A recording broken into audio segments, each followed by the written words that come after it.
Bible says mankind's first home was a garden paradise called Eden. God created Adam and Eve to tend the garden. He warned them never to eat from the tree of knowledge.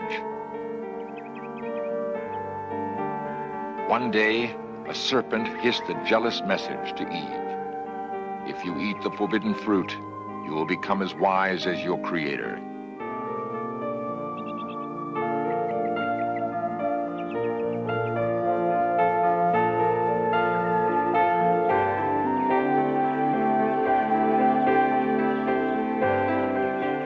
First woman and man succumbed to temptation.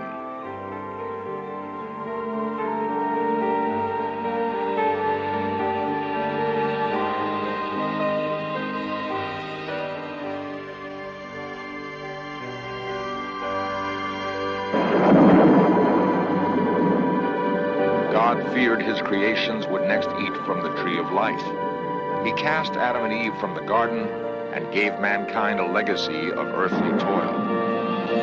There is another legacy, a longing to rediscover the place where it all began.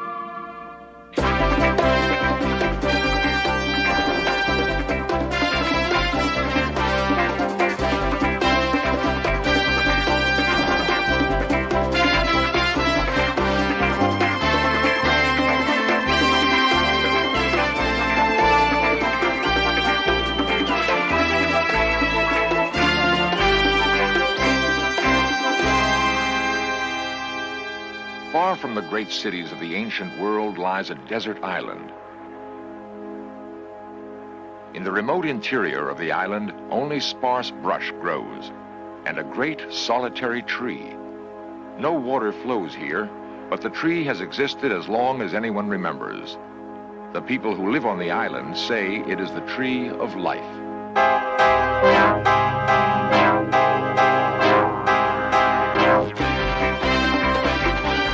This series presents information based in part on theory and conjecture. The producer's purpose is to suggest some possible explanation, but not necessarily the only ones, to the mysteries we will examine.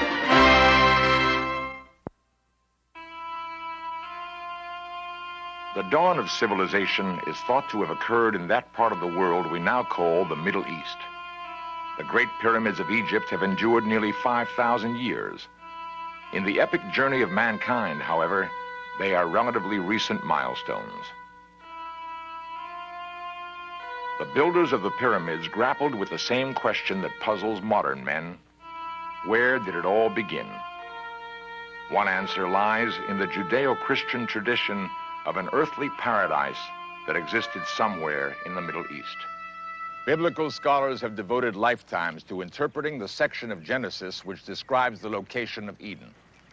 A passage in the Old Testament states that Eden was watered by a stream which rose out of the garden and branched out into 4 rivers: the Tigris, Euphrates, Pishon, and Gihon. The Tigris and Euphrates are familiar enough. But what are the Pishon and Gihon? Where are they in the modern world? The great river of Egypt is the Nile, thought by some to be the Gihon of Genesis. There would be no city of Cairo without the Nile, only desert. To the ancients, the river was a god. All their great monuments and temples were built near its banks.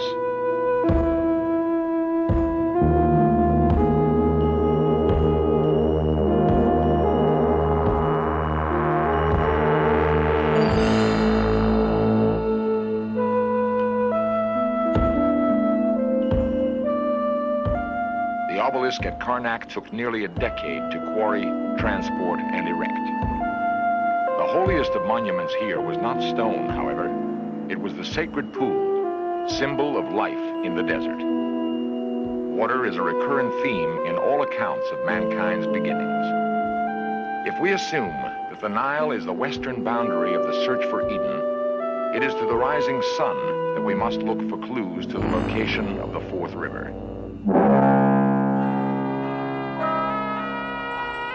East of Karnak is the Red Sea, separating Africa from the Arabian Peninsula. Freighters and tankers have recently inundated these waters, but the coast of Arabia is no stranger to commerce. Jeddah is the major seaport, bustling with the enormous wealth Arab oil has brought. Modern office buildings are rising from the arid soil, rapidly crowding out the ramshackle structures of an earlier, quieter time. Jeddah is the Arabic word for grandmother, and although the city is the gateway to the holiest shrines of Islam, it has great significance to Christians and Jews as well. A rubble-strewn plot of ground is all that remains of a great Christian shrine destroyed by Muslim zealots in 1928. The shrine marked the legendary tomb of Eve, grandmother of humanity. The burden of their fall from grace weighed heavily on Adam and Eve. Tradition has it they separated when they were cast out from Eden. Eve made her way across the desert to the place that is her namesake, Jeddah. There, she died. Of all the modern Arab states, Arabia clings most tenaciously to its past. It is the land of Muhammad, and long before him, the great Jewish king Solomon mined gold here. Legends are not easily dismissed in a place with such a rich history. Arabia is a land of seeming contradictions. Gasoline is virtually free, but water is sold for 25 cents a glass. Part of the price, perhaps, for Eve's temptation. Men are taught that toil was the legacy of Adam and Eve's fall.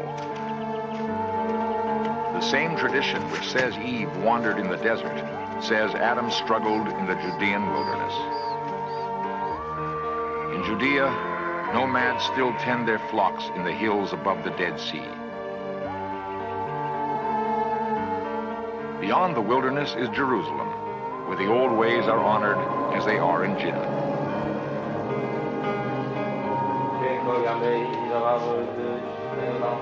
Pious Jews chant prayers at a wall built 2,000 years ago by Herod.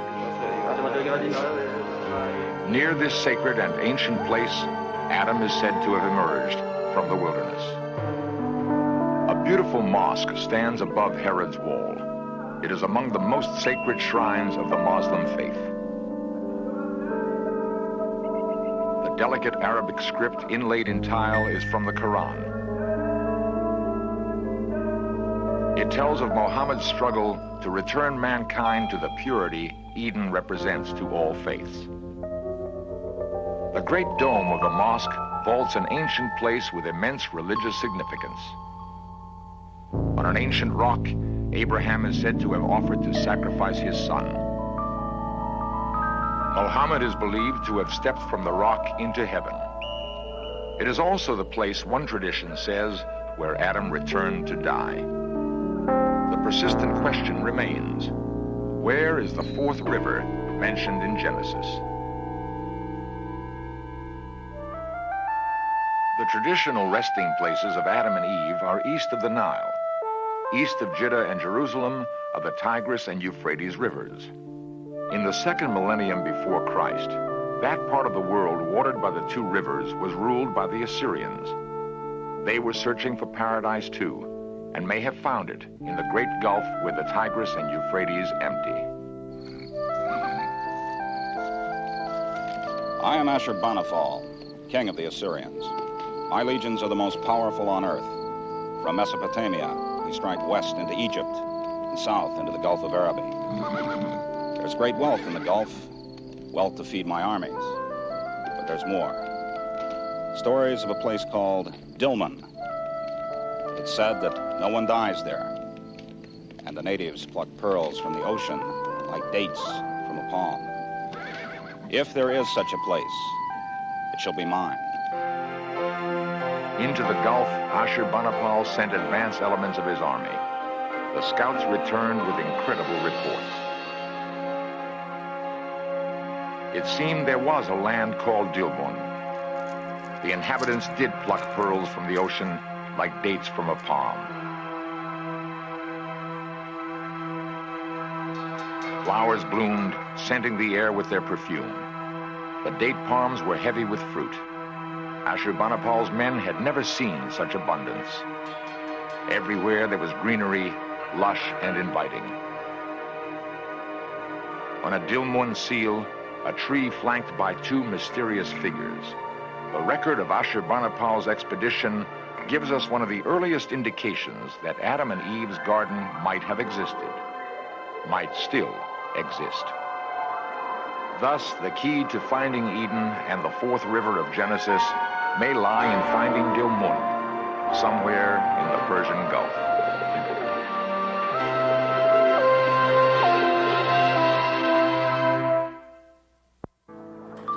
To understand the Middle East, one must study the sea. Long before the ancient Phoenicians were probing the Mediterranean from their harbors in modern-day Lebanon, the great ocean gulf separating Arabia from Persia was already alive with commerce. The same tools and techniques that built ancient sailing ships are still in use today.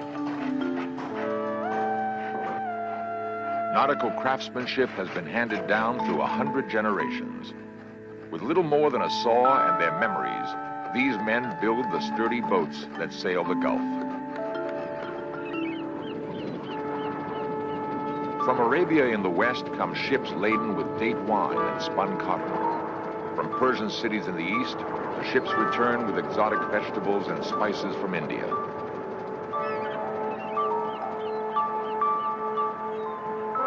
Many nations have claimed the Gulf as their own. One place has seen them all come and move on. Bahrain is a small island off the east coast of Arabia. Its people have enjoyed an influence far beyond their numbers or the size of their homeland. Through Bahrain's seaport at Manama City flows the wealth of the Gulf.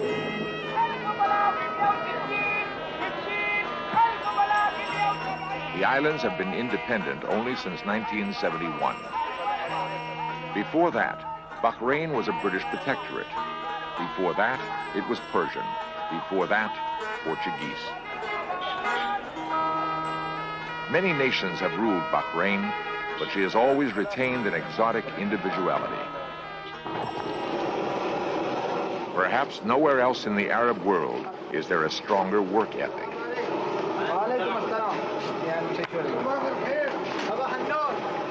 The day begins early. By noon, it is too hot to work.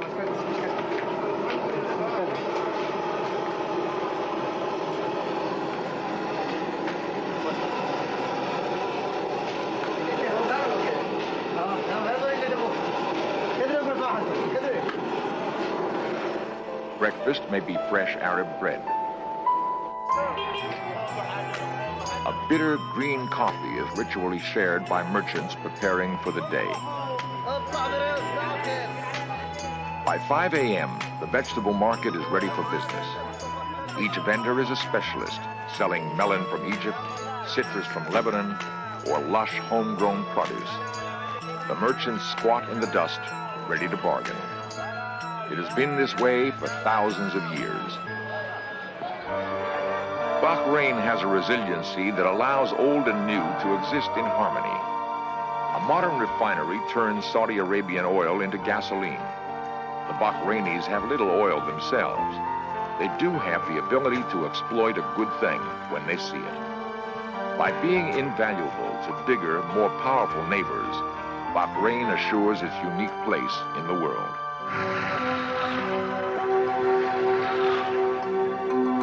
The pulse of the Gulf may well be the rush of oil through pipelines, but oil plays no part in Genesis. Water is the fluid of Eden, nectar of the desert.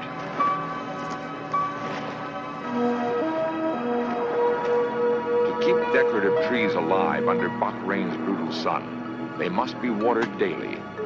Water is Bahrain's secret.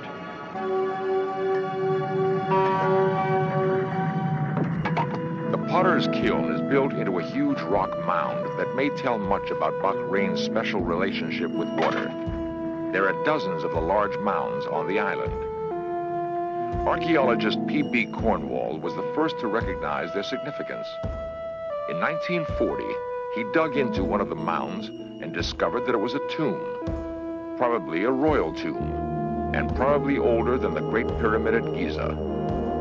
5,000 years older than the modern graveyard at its base. There are perhaps 50,000 smaller mounds on the island, most of them long since looted.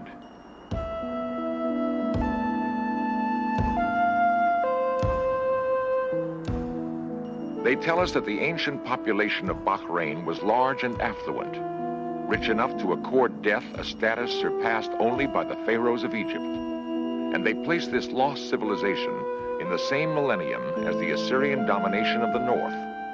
When King Ashurbanipal sent his men to find Dilmun, they returned with reports of a civilization that defied death. Near an oasis is the ghost of a much later military expedition. In the 16th century, the Portuguese invaded Bahrain and built a fort to protect their trade route to the Far East. Without realizing it, the invaders were building on the ruins of a civilization that had dominated the same trade routes long before their Portuguese ancestors had ever put to sea. The first major excavation of the site was begun in 1953 by Professor Geoffrey Bibby. It revealed a sophisticated dwelling, complete with what appears to be an altar. More intriguing was the discovery of a limestone basin, which probably held fresh water. The reservoir fed into a walled channel built 20 feet below the surface of the ground, clearly an advanced irrigation system.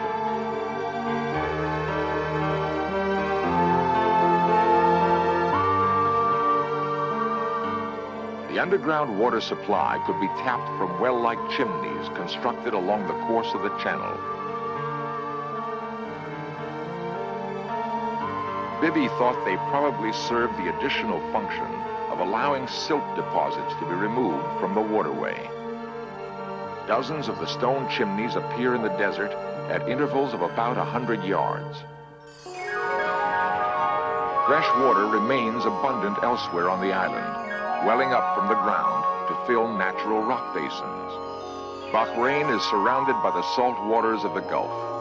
The sea is absorbed into the limestone bedrock of the island and percolates upward in a natural filtration process.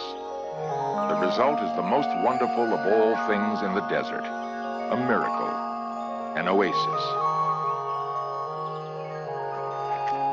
If we are to believe Genesis, then Adam and Eve must have frolicked in just such a place.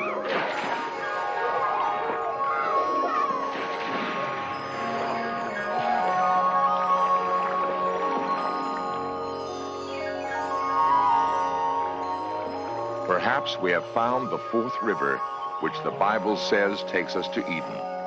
It may very well be the great river flowing beneath Bahrain.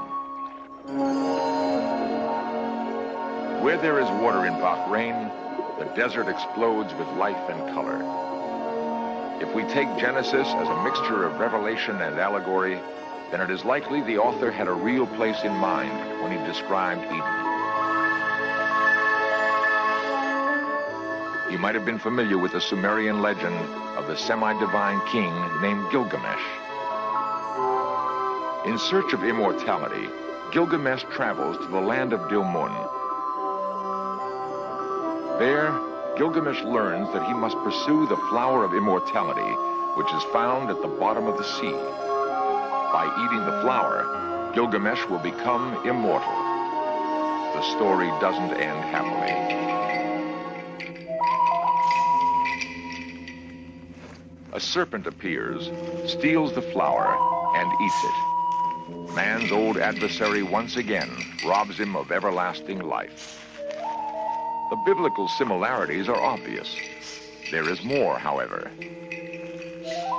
The flower of immortality at the bottom of the sea could be a figure of speech for the pearls Bahrain is famous for. The ancient inhabitants of Bahrain had a peculiar custom. In their burial mounds, they placed a basket. Inside the basket, they placed a snake and a symbolic pearl. On Bahrain, as in Genesis, the garden gives way to desert. Few creatures willingly leave the oasis to take their chances in the wilderness just beyond the last blade of grass. Adam and Eve had a choice. They chose knowledge instead of life and were cast out. Mankind's prospects seemed bleak as the interior of Bahrain. If there's a single lesson to be learned from the great faiths, however, perhaps it is hope. The tree of life may not be lost forever. In one last astonishing parallel to the biblical Eden, we find a great tree growing in the Bahrain waste. It seems to thrive where nothing else can. Its shade beckons across the sun-hazed desert floor.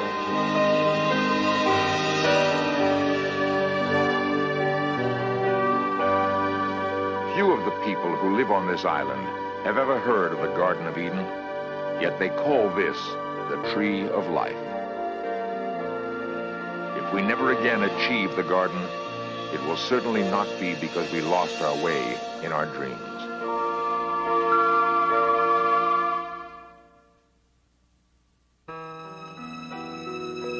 There is intense curiosity among a handful of scholars and scientists who know that the real story of Bahrain hasn't been told.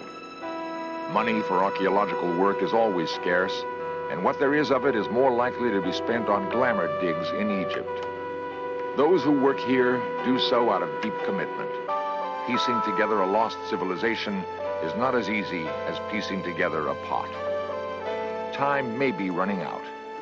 Saudi Arabia plans to build a causeway from the mainland to Bahrain. It will cut through thousands of Dilmun burial mounds. It would be tragic to lose the Garden of Eden a second time.